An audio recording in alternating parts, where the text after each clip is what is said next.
可能係我今年最中意嘅一本書，石黑一雄嘅《別讓我走》，後勁實在係非常之大，所拋出嘅哲思係非常之深刻。主角啊叫做海西，故事一開頭咧就開始去回憶翻佢以前由細到大喺一間叫做海爾森嘅寄宿學校裏面長大嘅種種回憶，聽落咧好似一個青春回憶錄咁樣啦，但係其實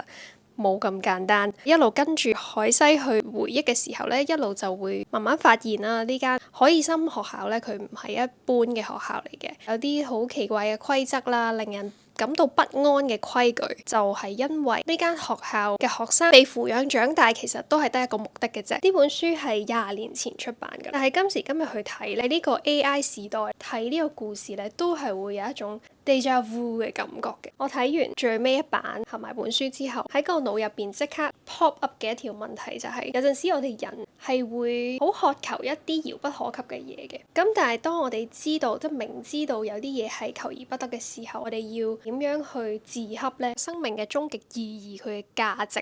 係喺邊度呢？